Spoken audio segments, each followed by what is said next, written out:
नमस्कार दोस्तों, स्वागत है आप सभी लोगों का इंडो कॉस्मिक ओडिसी के अंदर। मेरी इस चैनल में अब तक मैंने सिर्फ और सिर्फ एस्ट्रोनॉमी और टेलीस्कोपिंग से रिलेटेड ही वीडियोस अपलोड की है, लेकिन आज की ये वाली वीडियो इन सभी से काफ़ी ज़्यादा अलग है, क्योंकि आज हम जानेंगे स्पेक्ट्रोस्कोपी के बारे में कि स्पेक्ट्रोस्कोपी क्या है और इसे कैसे इस्तेमाल में लिया जाता है।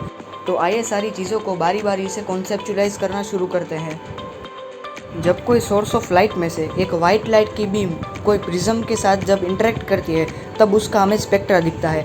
ये spectra basically visible light spectrum होता है। वाइट लाइट को स्पेक्ट्रम में बैकग्राउंड करने के लिए प्रिज्म के अलावा एक और चीज़ का उपयोग किया जाता है जिसे डिफ्रैक्शन ग्रेटिंग स्लाइड कहते हैं। डिफ्रैक्शन ग्रेटिंग स्लाइड एक ऐसी पारदर्शक या परावर्तक सपाटी है जिसके ऊपर 1 माइक्रोमीटर के डिस्टेंस पर हजारों या लाखों रेखाएं रहती है, जिससे वाइट लाइट डिफ्रैक्ट होकर स्पेक्ट्रम का निर्माण करती है।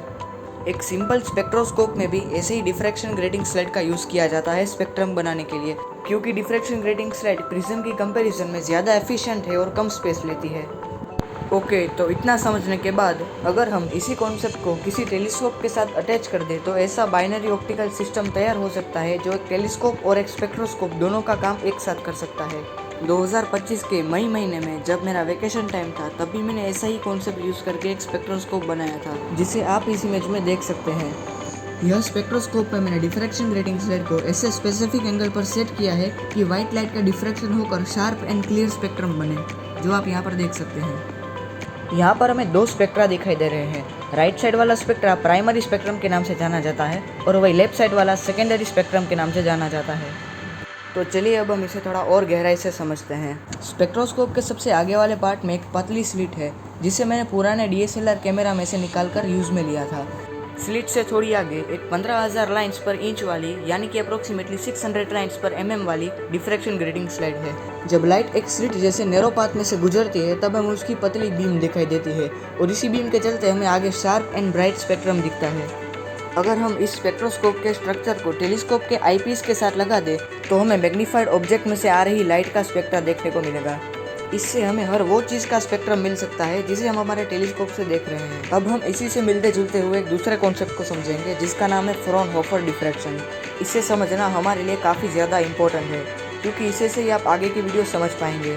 तो कृपया बिना वीडियो स्किप किए देखना।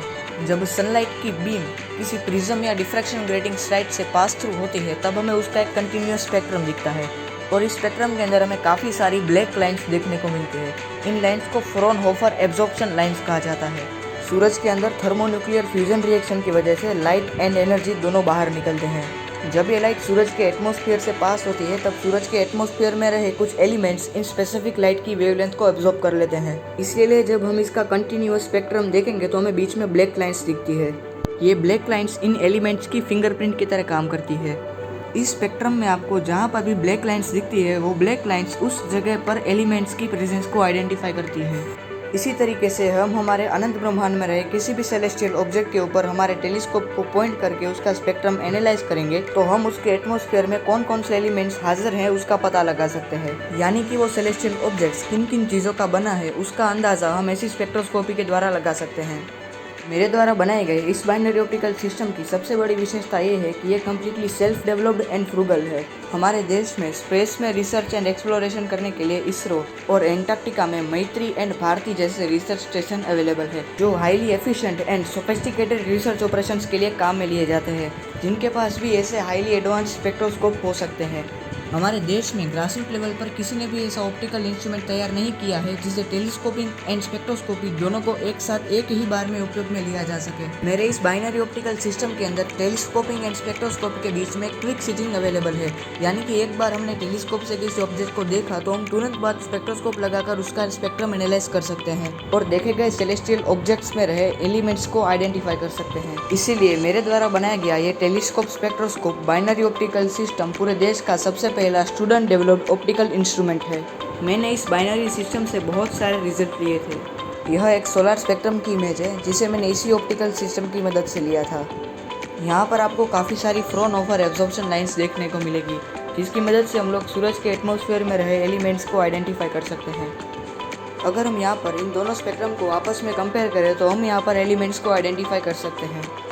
जब मैं अपने फ़ोन को स्पेक्ट्रोस्कोप में लगाकर स्पेक्ट्रम को कैप्चर करता हूँ तब काफ़ी ज़्यादा क्वालिटी लॉस देखने को मिलता है, इसीलिए काफ़ी सारी एब्जॉर्प्शन लाइन्स हमें नहीं दिखती।